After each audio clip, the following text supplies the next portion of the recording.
오늘 하나님 말씀 에베소서 5장 1절에서 2절입니다. 신약성경 에베소서 5장 1절에서 2절입니다. 신약성경 315쪽에 있습니다. 315쪽 에베소서 5장 1절에서 2절입니다. 한 목소리로 함께 읽겠습니다. 시작. 그러므로 사랑을 받는 자녀같이 너희는 하나님을 본받는 자가 되고 그리스도께서 너희를 사랑하신 것 같이 너희도 사랑 가운데서 행하라. 그는 우리를 위하여 자신을 버리사 향기로운 제물과 희생 제물로 하나님께 드리셨느니라. 아멘. 오늘 말씀 제목 같이 읽어볼까요? 시작. 교회 모델. 계속 교회다움에 대해서 얘기하고 있죠. 최근에 교회 가르침에 대해서 나누었어요. 교회 가르침에 대해서 키포인트가 총명으로 시작했어요. 그러니까 하나님을 아는 총명이 점점 사라져서 영적으로 어떻게 돼갈까요? 감각이 무감각해져가는 거죠. 그런 세대에 우리 사랑하는 자녀들과 다음 세대들 또 내 자신의 영혼과 우리 가족의 영혼들을 위해서 우린 무엇을 해야 될까? 이게 우리의 미션이었는데 결국 가만히 있으면 된다 안 된다? 네, 안 돼요. 하나님의 일을 해야 된다라고 나눴어요. 그러니까 다음 세대가 완전 다른 세가 되지 않도록 늘 주님의 말씀을 들려주고 가르쳐줘야 된다. 특별히 4가지 열매에 대해서 나눴었는데 교만의 열매, 음란의 열매, 방탕의 열매, 무정함의 열매가 얼마나 돌이킬 수 없는 치명적인 결실을 우리 삶에 가지고 오는지, 또 그로 인해서 나 자신뿐만 아니라 내 가족과 내 이웃이 겪을 고난과 고통이 얼마나 견디기 어려운 지옥과도 같은 것인지를 먼저 그 길을 겪은 사람들이라면, 그리고 그거 가운데서 주님의 은혜로 돌아온 우리라고 한다면 우리가 가만히 있어야겠는가? 결국 그럴 수 없다. 우리가 먼저 몸을 던져서라도 그들의 그 낭떠러지 길을 몸소 막아줘야 되고 가르쳐줘야 된다.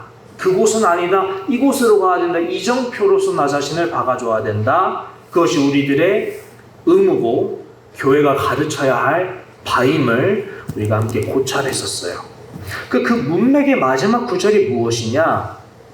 24절에 보면, 4장 24절에 보면 이렇게 되어 있었죠. 자, 에베소서 4장 24절을 보시면 뭐라고 되어 있느냐? 같이 읽어볼까요?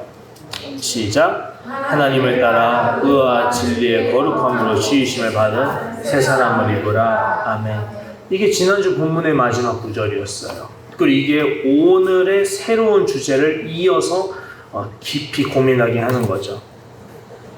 뭘 고민해야 되느냐? 교회 모델이라는 거예요. 모델. 가르침을 받았어요. 가르침을 주는 사람이 돼야 돼요. 그럼 무슨 모델이 있느냐? 이거를 새롭게 우리에게 생각해보게 하는 거예요. 모델. 성경은 누가 모델이래요? 하나님을 따라. 예. 우리는 새 사람을 입는데 누굴 따라 입어요? 하나님을 따라. 변화되는데 누굴 따라 변화돼요? 하나님을 따라. 내 입술의 모든 말과 내 행동과 내 마음의 모든 것들이 누구를 따라? 하나님을 따라서.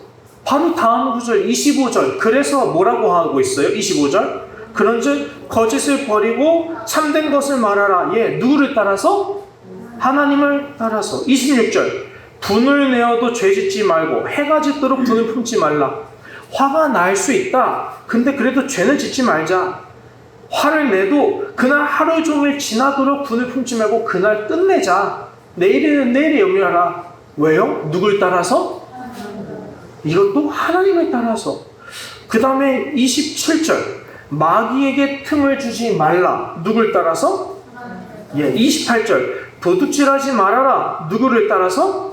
하나님을 따라. 29절. 더러운 말은 입 밖에 조차도 내지 말고 덕을 세우는데 오직 은혜로운 말만 하자. 누구를 따라서? 하나님을 따라서.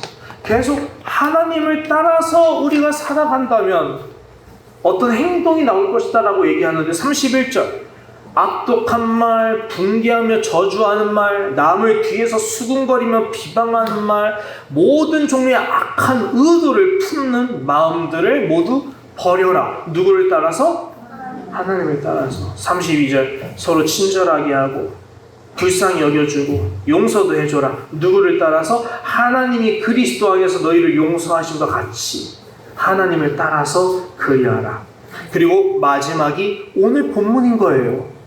그 바로 다음 장 32절 끝난 다음에 그것이 바로 다음 장이 5장 1절이에요. 뭐로 시작해요?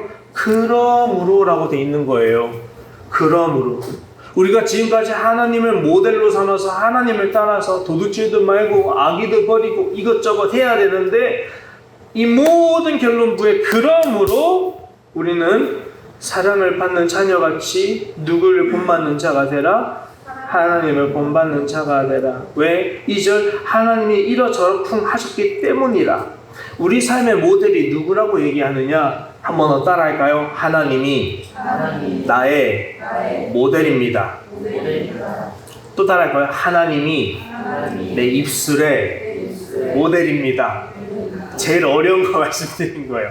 성경 야고보서에서도 사람이 다 제어하려고 하지만 이 혀를 제어하는 것만큼 어려운 것이 없다. 혀를 길들이는 줄 아는 사람은 다 온전해진 사람이다 이미 라고 말할 정도로 우리 입술을 제어하는 것은 목사님도 힘들고 장로님도 힘들고 성도님도 힘들고 그리스도인이라면 누구든지 다 힘든 미션인 거예요. 그래도 우리에게 표대가 있어요.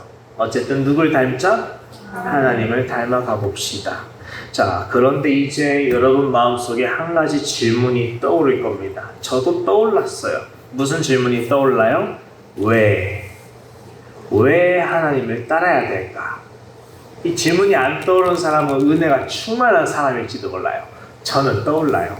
왜 하나님을 따라야 될까요? 하나님, 제가 왜 하나님 닮아야 돼요? 개성을 너무 존중 안 하시는 것 같아요, 하나님. 저는 좀 그렇게 떠오르더라고요. 하나님 다 닮아버리면 얼마나 몸이 건조할까? 하나님은 개성을 존중하지 않으시는 분인가? 야, 나를 내 모습 그대로 존중한다고 말은 그렇게 해놓고 다 하나님 닮으래. 야, 내가 이거 참을 수 있나? 이런 생각이 날 것 같아요. 그런데 다들 성숙하신 분이니까 저처럼 그렇게 나쁜 마음을 갖지는 않을 것 같은데 이 질문에 대한 대답에 앞서서 저는 여러분과 한 가지 고민해 보려고 했어요. 뭘 고민하느냐? 여러분 생각해 보세요. 여러분은 닮고 싶은 존재가 있으신가요? 우리는 닮고 싶어하는 존재가 있나요? 조금 질문을 바꿔볼게요. 내가 닮고 싶은 롤 모델이 내 인생 가운데 지금껏 단 한 번도 없었는가?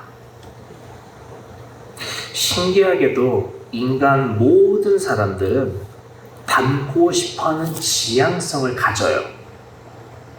그 지향성, 곧 롤 모델이 되는 거죠. 내가 닮고 싶은 바.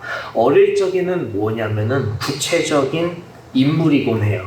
신데렐라가 되고 싶어요. 딸 가진 분들. 다 애기한테 집에 신데렐라 옷, 백색공주 입혀주고 샤랄랄라 하잖아요. 애가 뭐하고요? 아빠 독사가 먹어! 이렇게 한다고요. 어린아이 때는 신데렐라라든지 아이언맨이라든지 스파이더맨이라든지 마스크맨이라든지 이런 뭔가 구체적인 인물을 닮고 싶어해요. 자, 이제 학생의 나이가 되어볼까요? 청소년의 나이가 되면 정체성이 윤곽이 잡혀가는 시기죠. 그래서 롤모델의 종류가 조금 바뀝니다. 구체적인 인물에서 주로 구체적인 직업이나 구체적인 성격으로 많이들 바뀌어요. 유튜버 되고 싶어, 공학자 되고 싶어, 선생님 되고 싶어, 나 CEO 되고 싶어. 조금씩 이 순수함이 희석되어 가고 있는 느낌이 들 겁니다. 자, 20대가 됩니다. 20대가 되면 20대가 있네요. 롤모델이 조금씩 변화해 가는데 좀 탁해져요. 회장님이 되고 싶다. 직원이 되고 싶다. 공무원이 되고 싶다. 근데 동시에 철학적인 생각도 가져요. 배워가니까요. 어떤 생각을 가지냐? 난 생각이 깊은 사람이 되고 싶어. 나 리더십이 있는 사람이 되고 싶어. 나 사람들에게 좀 존중받는 그런 사람이 되고 싶어. 좀 조용하면서도 차분하면서도 좀 중심 있는 그런 나만의 색깔이 있는 그런 모습을 갖고 싶어. 그러니까 주로 20대가 되면 뭐냐면 자신의 맞는 길을 찾아가는 그런 것과 관련이 돼 있어요. 그러니까 흔히들 커리어라고 하는 거예요. 나만의 색깔을 어떻게 하면은 찾을 수 있을까? 이 길을 찾는다면 어떻게 걸어갈까? 자신의 커리어에 관한 그런 게 모델이 돼요. 자, 30대가 됩니다. 이제 제 또래입니다. 자신이 몸담고 있는 분야에서 존경하는 사람과 그의 업적을 주로 롤 모델로 삼고 있습니다. 홍길동 작가처럼 도깨비 같은 작품을 만들고 싶어. 두 개가 조합되는 거예요. 누구처럼 어떤 일을 하고 싶어 나도. 또 홍길동 의사 선생님처럼 나도 헬리콥터 타고 환자를 구할 수 있는 의사로 살아보고 싶어. 그게 꼭 돈이랑 상관이 없어도 괜찮아요. 뭐든지 자신의 가치관과 자신이 소중하다고 여기는 그것에 대해서 가장 근접해 있는 롤모델을 가지고 그가 행한 가장 좋아 보이는 일을 나도 그렇게 하고 싶은 롤모델이 생겨요. 40대가 되면 어떻게 될까요? 50대는요? 60대는요? 누군가 또는 무언가를 담고자 하는 마음에 뭐가 더해가냐면 인생의 지혜가 들어가기 시작해요. 그러면서 결국에 한 가지를 모든 사람은 깨닫습니다. 뭘 깨닫느냐? 모방에 치우치면, 누군가를 닮고자 하는 마음에 치우친다면 나만의 개성을 잃을 수도 있겠구나. 하지만 지혜로운 사람은 다른 사람들로부터 배움을 얻어내기는 하지만 그것으로 끝나는 것이 아니라 그 모방을 통해 그것을 나만의 것으로 바꿀 수 있는 사람이 지혜로운 사람이었구나. 그래, 멋지게 늙어가자. 지혜로운 사람으로 깊어져 가자. 이거를 깨닫는다는 거예요, 사람들은. 그리고 이것은 오늘날의 이야기가 아니라 지난 수천 년간 모든 인간이 가지고 있는 인생의 가치관에 연관되어 있어요. 이걸 누가 발견했냐면 고대 그리스 철학자이시면서 인간에 대한 탐구를 깊게 한 사람, 유명한 사람, 아리스토텔레스의 모방론이에요. 이 사람은 인간은 생각하는 존재다, 인간은 또한 모방하는 존재다, 여러 가지를 나눠요. 모방에 대해서도 사람은 따라하는 존재다, 모방하는 존재다, 이렇게 통찰했는데 이 사람이 모방을 통해서 무엇을 발견하느냐? 사람은 모방을 통해서 배움을 얻게 되더라. 그리고 그 배움을 통해서 삶을 더 능동적이고 주체적으로 즐길 수 있게 되더라. 이것이 곧 그러다 보니까 사람 삶의 행복으로 이어지더라. 인간은 어떻게 하면 행복하게 살 수 있는가에 대한 얘기를 나눌 때 이 사람은 인간은 행복을 위해서 모방이라는 것을 사용하기 시작한다라고 결론을 내려요. 너무 정확한 통찰력인 것 같아요. 위인전을 읽으면 위인들은 다 모델이 있었어요.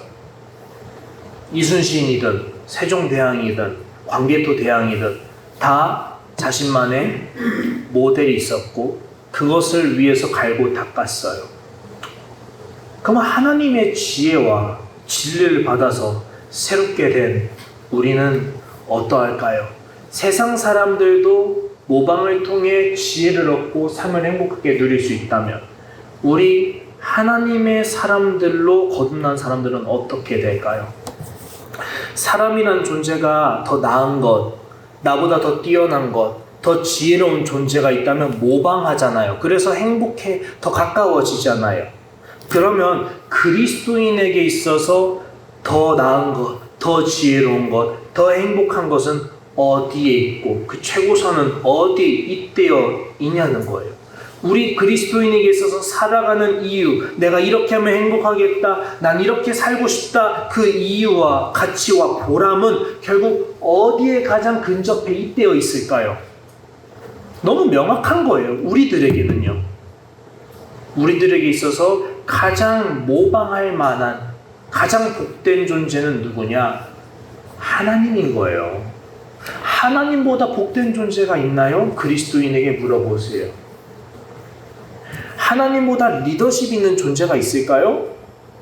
하나님보다 똑똑한 존재가 있을까요? 하나님보다 측량할 수 없는 지혜를 가지고 모든 것을 합력하여 선을 이룰 수 있을 만한 능력 있는 자가 있을까요? 하나님만큼 오래 참을 수 있고, 나는 자식 새끼 한번 꿀밤 때리고 싶을 때도 하나님만큼 오래 참음으로 그것을 용납하고 끝내는 사랑으로 이겨낼 수 있는 온전한 부모라는 존재가 있을까요? 부모의 자리에서, 사장의 자리에서, 직원의 자리에서, 자녀의 자리에서, 친구의 자리에서, 모든 각양각처소의 자리에서 하나님만큼 내게 필요한 능력을 가진 존재가 있느냐?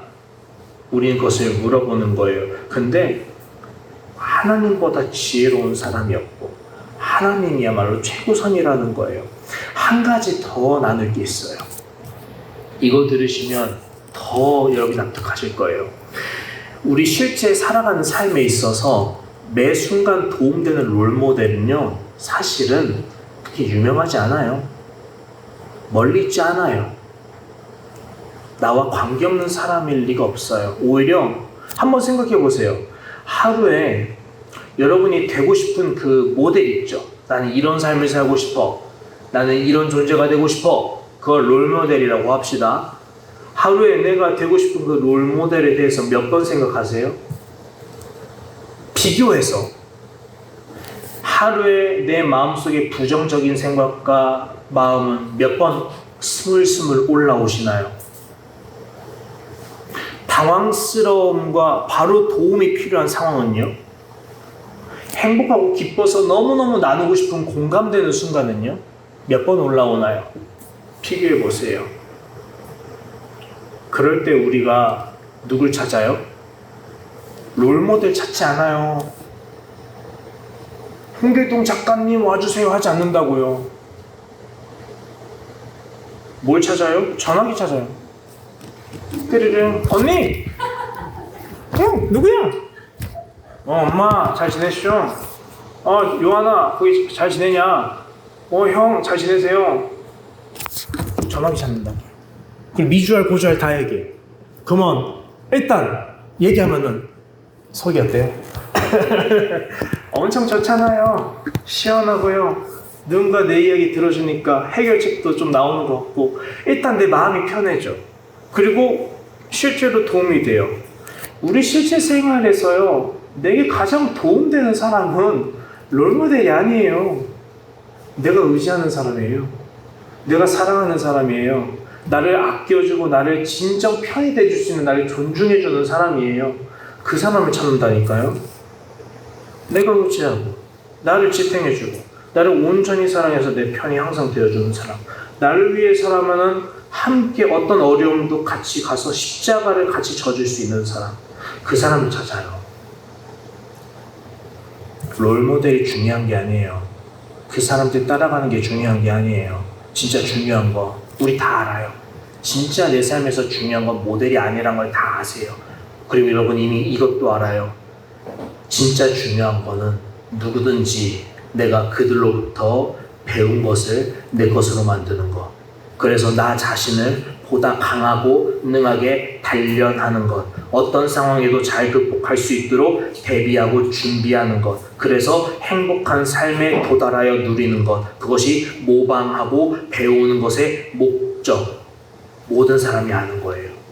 그리고 그리스도인은 여기에 더해서 한 가지를 더 아는 거예요. 빌립보서 4장 13절 말씀입니다. 같이 읽어볼까요? 시작. 내게 능력 주시는 자 안에서 내가 모든 것을 할 수 있느니라. 아멘. 이걸 그리스도인은 알고요. 고린도서 12장 9절에서 10절도 읽어볼까요? 시작. 나에게 이르시기를 내 은혜가 내게 족하도다. 이는 내 능력이 약한 데서 온전하여짐이라 하신지라. 그러므로 도리어 크게 기뻐함으로 나의 여러 약한 것들에 대하여 자랑하리니 이는 그리스도의 능력이 내게 머물게 하려 함이라. 그러므로 내가 그리스도를 위하여 약한 것들과 능욕과 궁핍과 박해와 공고를 기뻐하노니 이는 내가 약한 그때의 강함이라. 아멘. 그리스도인은 뭘 아느냐? 내 삶에서 내가 왜 모방하고 내가 왜 배우느냐? 보다 강해지고 더 연단되어서 어떤 환경에서도 살아남아서 사는 게 강한 거라고, 살아남아서 행복을 유지하고 누리기 위해서라는 걸 모든 사람이 알고 있고, 그렇게 하기 위해서 어떻게든 하루하루 살아가는데, 그리스도인은 그 상황에서 내가 약해서 그 상황을 극복할 수 있는 능력이 없다 할지라도 나는 좌절하지 않을 수 있다는 걸 알아요. 왜요? 내 삶에서 나를 진정 강하게 하시는 분, 설령 내가 비천에 처하고 가난에 처하고 약함 가운데 쓰러져 있고 아픈 질병에 걸려 있고 엎드러져 있다 할지라도 엎드러진 나에게 호흡을 불어넣어 주시는 분이 있다. 쓰러진 나를 일으켜 세우시는 분이 있다. 독수리 나에게 올라가듯 주와 함께 일어나 걷게 하시는 분이 있다. 나를 사랑하사 나를 위하여 아들까지 자신의 전부를 메어주시고 지금 내 곁에 계시고 내 등 뒤에서 나를 밀어주시고 나와 함께 나의 십자가를 지고 살아가 주시는 분이 있다. 그분이 나의 살아계신 주 하나님이시다. 이걸 그리스도인은 아는 거예요. 그래서 그리스도인은 롤모델이 있어요. 누구냐? 인간적으로는 저도 롤모델이 있어요. 어디 교회 목사님처럼 그런 설교를 하고 싶다. 어디 교회 목사님처럼 그런 목회자의 삶을 살고 싶다. 당연히 롤모델이 있지요.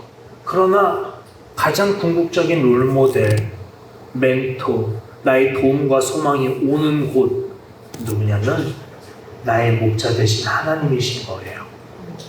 교회의 모델은 누구가 되어야 될까? 내 가정의 모델은 누가 되어야 될까? 나라는 한 사람의 하나님의 성전의 모델은 누가 되어야 될까? 우리 오산교회라는 하나님의 성전의 모델은 또 누가 되어야 될까? 인간적으로 여러 군데가 있겠지만 결국 그 중심에는 항상 공통 분모가 있어요. 우리 모든 사람과 모든 공동체의 공동된 모델은 누구세요? 하나님이셔야 돼요. 그 하나님을 따라서 우리가 말하고, 하나님을 따라서 계획하고, 하나님을 따라서 대하고, 모든 것에 누가 들어가요? 하나님을 따라서가 들어가야 돼요. 아까 신영 권사님께서 기도하실 때 여호와는 나의 목자시니 내게 부족함이 없으리로다 라고 기도해 주셨어요. 그것이 우리의 고백이 되면 좋겠습니다. 하나님을 나의 목자로 삼는 사람은 복이 있어요. 모든 상황 속에서도 우리의 능력이 되어 주시거든요. 자, 그럼 여기서 이제 거꾸로 우리는 뭘 발견하냐면요, 왜 하나님을 닮아야 하는가에 대한 답이 여기에서 거꾸로 발견되는 거예요. 왜 하나님을 발견해야 됩니까? 라고 물었을 때 앞서서 방금까지 얘기를 한 거예요. 그럼 다시 원론으로 돌아와서 그럼 왜 하나님을 닮아야 될까요? 일단 오해는 좀 풀었어요. 하나님을 닮는다는 게 내 개성을 잃어버리는 것은 아닌 거죠. 모방은 개성을 잃어버리려고 따라쟁이가 되는 게 아니에요. 따라하고 그 가운데서 그것을 누구 거로 만들자? 내 거로 만들자. 그래서 나만의 색깔을 입히자. 이거는 개성을 잃는 게 아니죠. 더 나의 개성을 더 단련하고 더 강하게 되고 나의 개성을 더 온전하게 만들어주는 과정이에요. 그죠? 그래서 하나님이 하나님을 따라 살아라 라고 하는 것은 나의 개성대로 살아라, 나의 개성을 잃어버리고 살아라는 것이 아니라 주님이 주신 달란트 안에서 나의 개성을 따라 살아라, 이런 뜻이기도 하는 거예요. 자, 그렇다면 왜 하나님을 닮아야 되는가라는 것에 대한 답은 이거예요. 우리가 하나님을 닮아야 되는 이유는 아이러니하게도 하나님을 닮아야 해서가 먼저가 아니에요. 오늘 본문 보세요. 1절이죠. 1절을 보시면 그러므로 사랑받는 자녀같이 너희는 하나님을 본받는 자가 되고, 너희는 이러이러하기 때문에 하나님을 본받는 자가 되라 할 때, 하나님을 본받는 자가 되어야 되기 때문에 하나님을 본받는 자가 되세요라고 하지 않아요. 잘 생각해 보세요. 하나님을 본받아야 돼. 그러니까 하나님 본받는 자가 되라. 이게 아니라는 거예요. 하나님을 본받는 자가 되라라는 말씀은 결과예요. 그럼 원인, 이유는 무엇 때문에 하나님을 본받아야 되나요? 하나님의 사랑받는 자녀이기 때문이에요. 하나님의 사랑받는 자녀이기 때문에 하나님을 본받는 자가 되라고 하는 거예요. 그리고 이곳에서 우리는 오해하면 안 되는 게 하나 있어요. 하나님은 이걸로 우리 딜하시는 게 아니에요. 거래하시는 게 아니에요. 야, 내가 이만큼 해줬잖아. 너 나한테 해줘야지. 야, 아빠가 너한테 어저께 피카츄 돈까스 사줬잖아. 오늘 너가 나한테 네 용돈에서 뺏어줘야지. 네 통장 좀 갖고 와. 이게 아니라는 거예요. 아니라는 거예요. 이 말씀의 의도는 내가 널 사랑했잖아. 너 나 본받아야지. 이런 의도를 가지고 하신 말씀이 아니라 다른 의도라는 것을 우리는 알아야 돼요. 무슨 의도냐? 이거예요.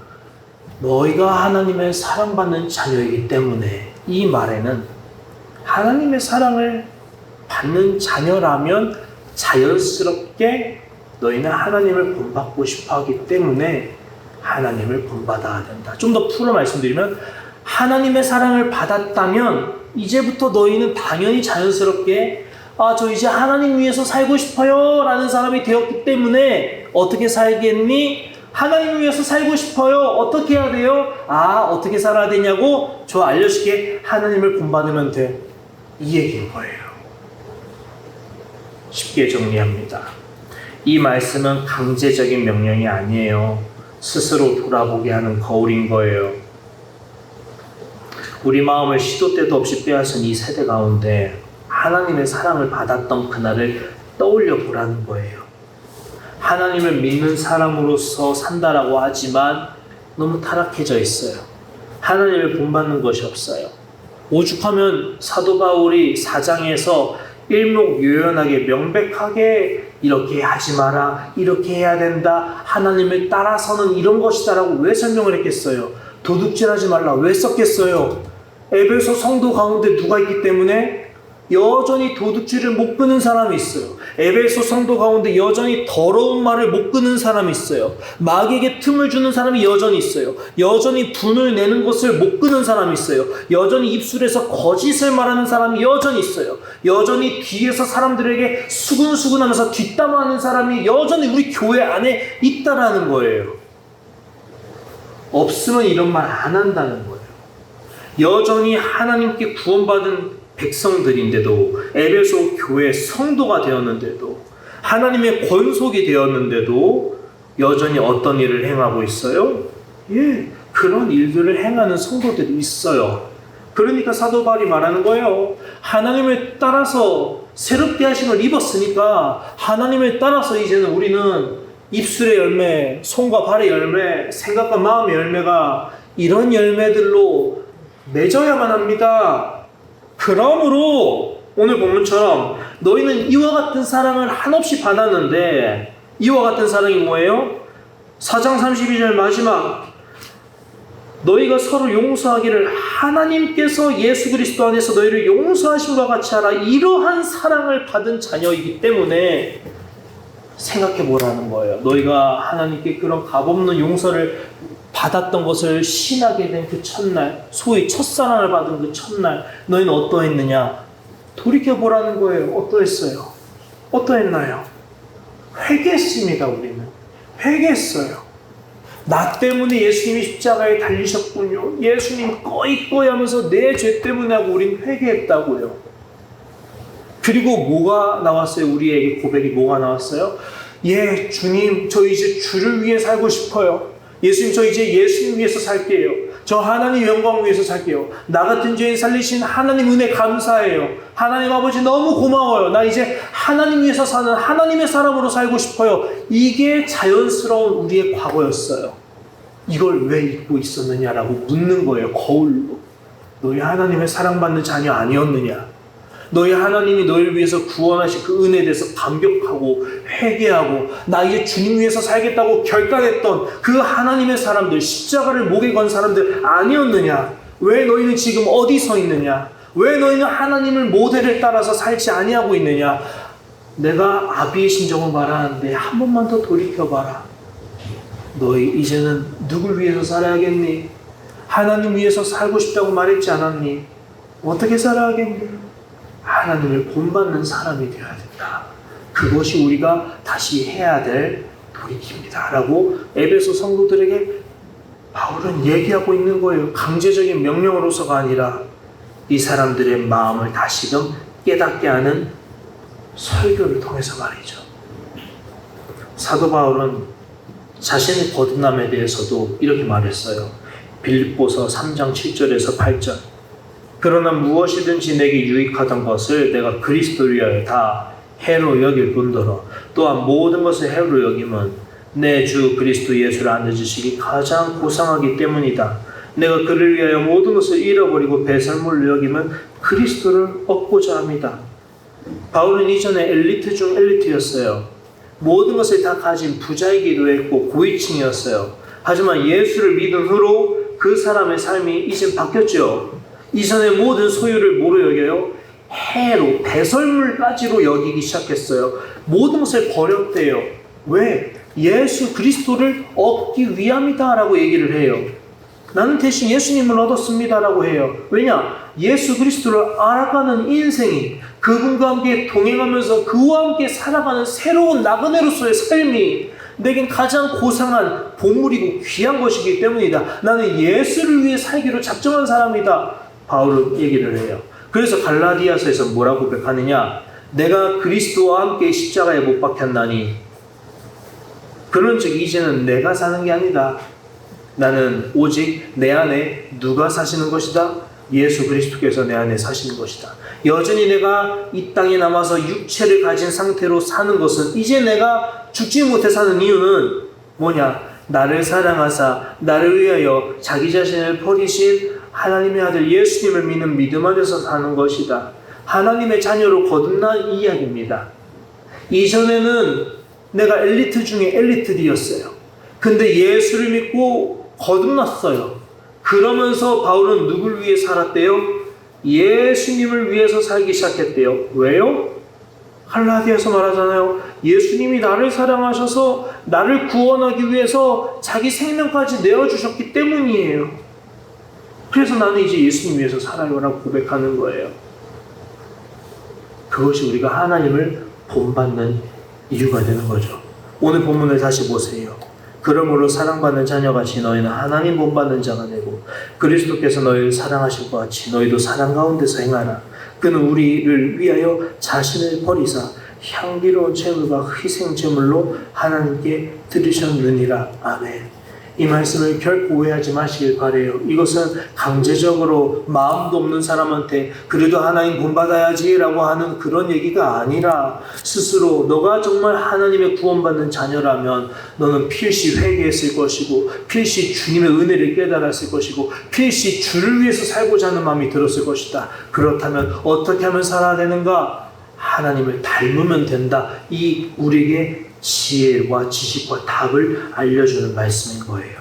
말씀을 맺겠습니다. 사랑하는 성도 여러분, 우리 오산교회 모델이 누굴까요?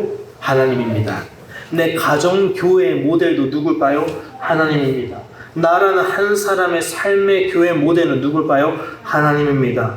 하나님 말씀하시기를 너를 사랑하시고 너의 가정을 사랑하시고 너의 교회를 사랑하시는 주 하나님 여호와를 사랑하라 라고 말씀하고요. 하나님의 온전하심과 같이 너희도 온전하라 라고 말씀을 합니다. 우리의 이에 대한 대답이 무엇이어야 되느냐? 따라합니다. 예 하나님. 예 하나님. 예, 순종의 제사임을 우리가 고백하길 원합니다. 기도하겠습니다. 우리 아버지 하나님, 아버지를 본받으라 하시니 예 하겠습니다. 허나 우리는 아니오 하는 사람들이었습니다. 각기 제 갈 길로 떠났던 탕자 같은 양이었습니다. 순전히 아버지 당신의 은혜 아니었으면 아니 되었던 우리였기 때문에 우리는 지금 여전히 미약하고 부족합니다. 옛 습성과 모습이 내 입술에서, 내 손과 발에서, 내 마음과 생각에서 언제고 하루고 빼먹지 않고 불쑥불쑥 튀어나옵니다. 사사시대 성도들처럼 몸이 편해지고 아버지의 은혜로 받은 소유물들이 쌓일수록 이 모든 것의 근원인 아버지를 도리어 잊어버리고 우상을 찾아 나서는 선한 것 하나 없는 무익한 종들입니다. 하지만 아버지, 이 무익한 종들 긍휼히 여겨주시고 더 큰 은혜를 주시기를 원합니다. 우상이 틈타지 못하도록, 마귀가 틈타지 못하도록 아버지 사랑 안에 더 거하게 역사해 주시길 원합니다. 하나님 아니면 안 된다는 생명과 진리의 말씀을 우리 마음에 새겨주시기를 원합니다. 그래서 아버지와 함께 살아가는 복된 인생에 늘 가까이 붙어있게 은혜를 부어주시옵소서. 우리를 사랑하사 우리를 위하여 자기 자신을 버리신 우리 주 예수 그리스도의 이름으로 기도합니다. 아멘.